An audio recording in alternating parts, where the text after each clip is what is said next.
Welcome to Mouni tutorials. మనం BEd second సెమ్లో art education అనే topic అనేది డిస్కస్ చేయడం జరుగుతుందండి. ఆర్ట్ ఎడ్యుకేషన్లో మనం ఇప్పుడు యూనిట్ 4 ఇందులో ఆల్రెడీ మనం 4.2 ఏకే కుమారస్వామి గురించి డిస్కస్ చేయడం అయితే జరిగింది. ఎవరైనా ఈ వీడియో కానీ చూడకపోతే నా ప్లేలిస్ట్లో ఉంటుంది, వెళ్ళి తప్పనిసరి చూసిరండి. ఈరోజు ఈ క్లాస్లో మనం 4.3 దట్ ఈస్ హెర్బర్ట్ రెడ్ ఈయన గురించి తెలుసుకుందామండి. నేను ఈ టాపిక్స్ అనేవి నీల్ కమల్ బుక్ నుంచి ఎక్స్ప్లెయిన్ చేయడం అయితే జరుగుతుంది. Herbert red. Sir Herbert Edward read was an English historian, philosopher and literacy and art critic. ఈయన గురించి చూసినట్లయితే ఈయన ఒక ఇంగ్లీష్ ఆర్ట్ హిస్టోరియన్ అండి, అంటే ఈయన ఒక ఇంగ్లీష్ అతను. ఈయన philosopher and literacy and art critic. He was best known for his books on role of art in education. ఈయన దేనికి ఫేమస్ అండి? Role of art in education. అసలు ఎడ్యుకేషన్లో ఆర్ట్ అనేది ఎంత ఇంపార్టెంటో ఈయన ఎక్స్ప్లెయిన్ చేశారండి. His book the meaning of art provides a basis for the appreciation of paintings, sculpture and art objects of all periods by defining the elements that went into their making. ఈయన ఒక book అయితే రాయడం అనేది జరిగిందండి. అదేంటండి? The meaning of art అనే book అనేది రాశారు. ఇందులో ఏముంటుందండి? అందులో ఒక పెయింటింగ్ తీసుకున్నా, స్కల్ప్చర్ తీసుకున్నా, ఏదైనా ఒక ఆర్ట్ అనేది తీసుకుంటే ఆయన ఏం చెప్పారు? ఆ కళాకారుడు ఎంత కష్టపడి దాన్ని తయారు చేశాడు, ఎంత భావం అందులో ఇన్వాల్వ్ అయి ఉంది, అవన్నీ కూడా ఈయన ఎక్స్ప్లెయిన్ చేయడం అయితే జరిగిందండి. ఎప్పుడైతే మనం దాని యొక్క కష్టాన్ని గుర్తించామో ఆటోమేటిక్గా మనకి ఆ ఆర్ట్ మీద ఒక పాజిటివ్ ఇంప్రెషన్, ఒక మంచి ఆలోచన అనేది వస్తుందండి. మనం ఆ తయారు చేసిన వ్యక్తిని పొగడం అనేది జరుగుతుంది. ఓకే, మనం ఎప్రిషియేట్ చేస్తామండి. ఓకేనా? ఈయన దాన్ని ఎక్స్ప్లెయిన్ చేశారు. నేను ఇక్కడ పెన్సిల్తో అండర్లైన్ చేశానండి, అవి అవసరం లేదు. మెయిన్ పాయింట్స్ అనేవి నేను చెప్తాను. His book the meaning of art provides A basis for appreciation of paintings, sculpture and art of objects of all periods by defining the elements that went in to their making. వాళ్ళు తయారు చేసినప్పుడు ఎంత process అయితే involve అయ్యింది, ఎంత కష్టం involve అయ్యిందని అనేది కూడా ఈయన చెప్పారండి. Next point. Okay, Herbert Read developed a strong interest in the subject of education, particularly in art education. ఆయనకి ఆర్ట్ ఎడ్యుకేషన్ అంటే ఇంట్రెస్ట్, అందులోని పర్టికులర్గా ఆర్ట్ ఎడ్యుకేషన్ అంటే చాలా ఇంట్రెస్ట్ అండి. He had been invited to collect work for an exhibition of British art that would tour allied and neutral countries during the World War II. British government అనేది ఒక exhibition అనేది ఏర్పాటు చేసిందండి. అందులో ఏంటంటే వరల్డ్ వార్ 2లో ఏ అయితే కంట్రీస్ పార్టిసిపేట్ చేసి ఏ అయితే న్యూట్రల్గా ఉన్నాయో అవన్నీ తెరిచేలా ఒక ఆర్ట్ని డిజైన్ చేయమని హెర్బర్ట్ రెడ్ గారికి అప్పచెప్పారండి. It was considered risky to transport important art works of national heritage and he restricted his work to the drawings of children. ఈయన ఏమనుకున్నారండి? అంత కష్టమైన ఆర్ట్ గీయడం చాలా కష్టం, ఎందుకంటే అందులో ఒక నేషనల్ హెరిటేజ్ అనేది ఇన్వాల్వ్ అయ్యి ఉందండి. సో ఆయన అది రిస్క్ కింద భావించి ఆయన పని చేయకుండా ఓన్లీ ఈయన ఆర్ట్ రీసెర్చ్ అనేది ఓన్లీ చైల్డ్ వర్క్ మీద మాత్రమే ఫోకస్ చేయడం అనేది జరిగిందండి. ఓన్లీ ఏంటండి? He restricted his work to the drawings of children. Only పిల్లల డ్రాయింగ్స్ మీద కాన్సన్ట్రేట్ చేయడం అయితే జరిగింది. Unexpectedly Herbert Read was moved by the creativity of young artist and made him to engage himself in children's art throughout rest of his life. ఆయన life అంతా కూడా ఎప్పుడు కూడా పిల్లల యొక్క ఆర్ట్ మీదే దృష్టి పెట్టారండి. అది కూడా పర్టికులర్గా ఏ పిల్లలండి? యంగ్ ఆర్టిస్ట్స్, అంటే యవ్వనంలో ఉన్న చిన్న పిల్లల మీద ఫోకస్ చేయడం అయితే జరిగింది, వాళ్ళ యొక్క ఆలోచనల మీద, వాళ్ళ యొక్క ఆర్ట్ మీద. He was concern with inborn creative abilities of children being repressed by conventional education. ఈయన ఏమనుకుంటారండి? ప్రతి మనిషిలోని ఆర్ట్ అనేది పిల్లల్లో ఉంటుంది, కానీ ఇప్పుడున్న మన సిచ్యువేషన్స్, స్కూల్స్, ప్రెషర్, కరికులం వాటి వల్ల వాళ్ళు ఉన్న నేచురల్ కెపాసిటీ అనేది మనం సప్రెస్ చేసేస్తున్నాం. ఓకేనా? He was concern with inborn, ప్రతి దాంట్లోనే ఇన్బర్న్ ఎబిలిటీస్ ఉంటాయండి, క్రియేటివ్ ఎబిలిటీస్ ప్రతి పిల్లలకి. కానీ అవి ఏమవుతున్నాయండి? Being repressed by conventional education.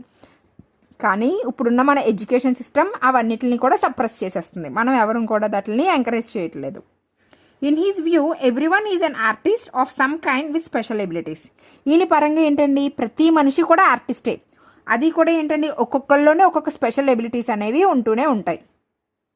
Next, he was president of the society for education in art, SEA అంటే ఏంటండి, society for education in art, దీనికి ప్రెసిడెంట్ కింద పనిచేశారండి. అండ్ రీనేమ్డ్ ATG అంటే ఏంటండి, ఆర్ట్ టీచర్స్ గైడ్, దీన్ని ఎలా రీనేమ్ చేశారు. And addressed UNESCO in his capacity as president and pursued UNESCO to establish international society for education through art, INSEA and executive arm of UNESCO.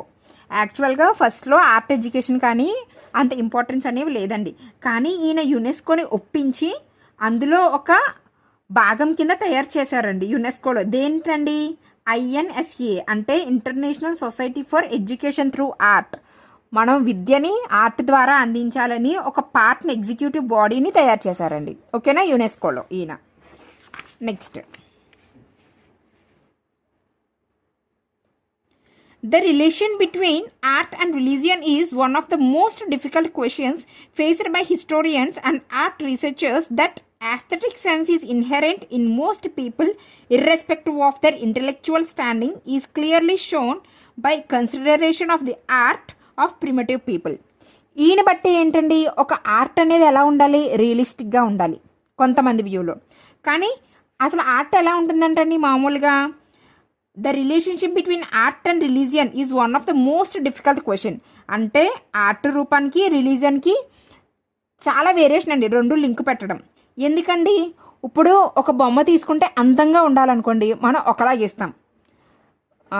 అదే బొమ్మని వేరే రకంగా కూడా గీయచ్చు, న్యాచురల్గా కాకుండా దానికి సూపర్ఫిషియల్ ఒక బొమ్మ ఎగురుతున్నట్టు మనం ఫేరీ బొమ్మలు అవన్నీ గీస్తాం కదండి. అవి ఏంటండి, రియల్ కాదు పక్కన పెడితే చూడ్డానికి అందంగా ఉంటాయి, బార్బీ డాల్స్ కానీ ఏమైనా. ఓకే, అలాగనమాట. చూడండి, the relation between art and religion is one of the most difficult questions faced by historians and art researchers. That aesthetic sense is inherent. Aesthetic sense అంటే ఏంటండి, మనకి అందంగా ఉండాలి, ఫస్ట్ చూసిన వెంటనే వావ్ అనిపించాలి. In most of the people irrespective of their intellectual standing. అది నిజమా అబద్ధమా, నిజంగా అలా బొమ్మ ఉంటుందా లేదా అనేది పక్కన పెట్టండి, కానీ చూసిన వెంటనే వావ్ అనేలా ఉండాలండి. ఓకేనా, అది దానికి ఒక ఎగ్జాంపుల్ ఏంటండి, red states that art of primitive people is not realistic. ఈయన ఏం చెప్తున్నారండి, పూర్వకాలంలో ఉన్న ఆర్ట్ అంతా కూడా ఏది రియల్గా లేదు. దానికి ఎగ్జాంపుల్ ఏం చెప్పారు ఈయన, చూడండి ఇక్కడ. For example, an image having 1000 hands or 4 heads. మనం కొన్ని దేవతల విగ్రహాలు అవి చూస్తే ఎలా ఉంటాయండి, 4 తలలు కానీ థౌజండ్స్ ఆఫ్ హ్యాండ్స్ కానీ ఉంటాయి. అవి చూడడానికి అందంగా ఉంటాయి, అబ్బా భలే చెక్కారు చాలా బాగున్నాయని. కానీ మన రియలిస్టిక్గా చూస్తే ఎలా ఉంటుందండి, నిజంగా ఉంటాయా, చెప్పలేం, ఉండవు కదా. సో అదే చెప్పారండి ఈయన, ఆర్ట్కి రిలీజియన్కి మనం లింక్ పెట్టడం అనేది చాలా కష్టం. మనకి అందంగా అనిపించింది రియల్ కాకపోవచ్చు, రియల్గా ఉన్నది అందంగా లేకపోవచ్చు. Okay, next. In Kerala, there are several cases of religious patronizing art forms and blessed them with opportunities for flourishing. కేరళలో ఏంటండి, ఎక్స్పెషల్గా కొన్ని పండుగలు జరుగుతాయండి ఆర్ట్ ఫామ్స్లో.